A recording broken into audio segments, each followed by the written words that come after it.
యాగంటిలో పార్వతీదేవి అమ్మవారికి నెలసరి వచ్చినప్పుడు స్నానం చేయడానికి ఉపయోగించిన కోనేరు ఉందని ఒక వీడియో చేసిన కొందరు యాగంటికి వెళ్ళి వచ్చిన భక్తులు ఇవన్నీ అబద్ధం చెప్తున్నావు, మేము చాలాసార్లు యాగంటికి పోయాము, ఈ ప్లేస్ అక్కడ లేనే లేదని కొందరు రాతపూర్వకంగా కామెంట్లు చేశారు.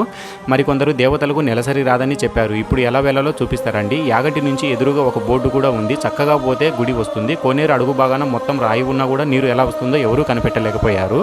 చాలామందికి చరిత్ర గురించి తెలియదు. కైలాసం నుండి పార్వతీ పరమేశ్వరులు యాగంటిలో కొలువు తీరడానికి బయలుదేరుతారు.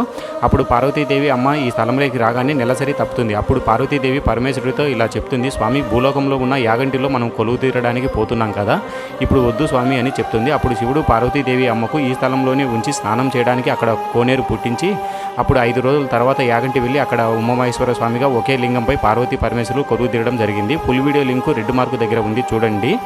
అమ్మవారికి స్నానం చేసిన కోనేరు గురించి మీకు తెలియక ఇక్కడికి రావడం లేదు. వీడియో అయితే ఒక లైక్ చేయండి. ఖచ్చితంగా ఈ కోనేరును చూడండి.